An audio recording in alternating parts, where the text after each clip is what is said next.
মামুনি আজকে কি রান্না করবা? আজকে নিরামিষের দিনে মিষ্টি পোলাও রান্না করব। আচ্ছা, ভালো হবে না? হ্যাঁ, খুব সুন্দর হবে। এর জন্য লাগবে গোবিন্দভোগ চাল, পনির, আলু, ফুলকপি, লবঙ্গ, এলাচ, জয়িত্রী, শাহি জিরা, দুটো লঙ্কা দেব। ঘি দিয়ে করব। এখানে কাজু আর কিশমিশ আছে, এগুলো দিয়ে হবে আজকে। চালটা কতক্ষণ ভিজিয়ে রেখেছিলা? চালটা 1 ঘন্টা ভিজিয়ে রেখেছি। আচ্ছা, হয়েছে, সাদা তেল দিচ্ছি।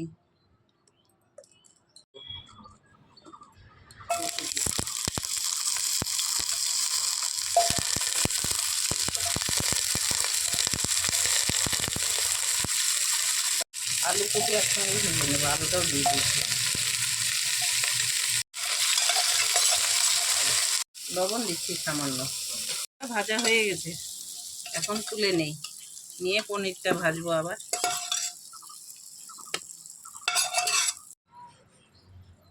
পনির ভাজবো, ঘি দিচ্ছি, এটা একটু নেড়ে দিচ্ছি। পনিরগুলো দিয়ে দিচ্ছি।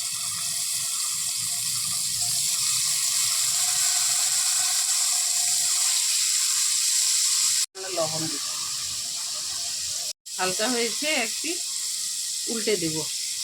হয়ে গেছে পনির, তুলে নিই। এলাচ লবঙ্গগুলো দিয়ে দিই, এই তেলের মধ্যেই দিয়ে দিচ্ছি। ভেজে নিতে হবে এগুলো হালকা। হয়ে গেছে, চালগুলো দিচ্ছি, গোবিন্দভোগ চাল, এটা খুব সুন্দর স্মেলটা চালে।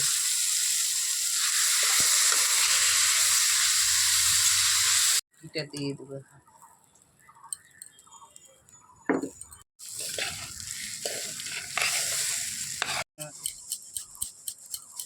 গোলমরিচের গুঁড়া দিচ্ছি,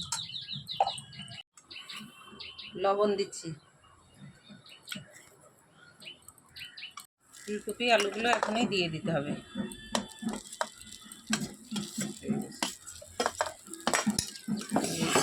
নিতে হবে, আবার নেড়ে নিতে হবে। পিয়ার খিদা পেয়েছে, পিয়া বলছে পিয়া কেক বানাবে কালকে। জয়া স্পেশাল কিছু রান্না করবে বরের জন্য। কালকে কি করবা? কালকে স্পেশাল কি করবা? আজকে ওই জন্য শুধু এটা হলে তো হয়ে যাবে। আর খাওয়ার কিছু লাগবে? পাপড় লাগবে জয়া? শুধু এটা হলে হয়ে যাবে? তাহলে কালকে কিন্তু বেশি কিছু করবে রান্না। কালকে আমার ছেলে, কালকে পূর্ণিমা, চন্দ্রগ্রহণ, নিরামিষ হবে। নিরামিষই হবে। শুধু কেকটা বানাবো। জল দিচ্ছি, গরম জল করে রেখেছিলাম, গরম জলটা দেওয়া হচ্ছে। 1 কিলো চাল ছিল, 2 লিটার জল দিলাম, গরম জল। চিনি দিচ্ছি, এটা মিষ্টি পোলাও তো, এর মধ্যে হলুদ দেবো না, শুধু চিনিটা দিয়ে দিলাম, ব্যাস। আর একটু নেড়ে দেবো। পনিরটাও দিয়ে দিচ্ছি এর মধ্যে, দিয়ে ঢাকা দিয়ে দেবো।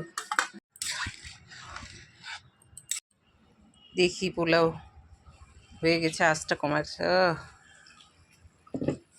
খুব সুন্দর সেন্ট বেরিয়েছে, যে হয়ে গেছে। অল্প সময় বেশি লাগে না।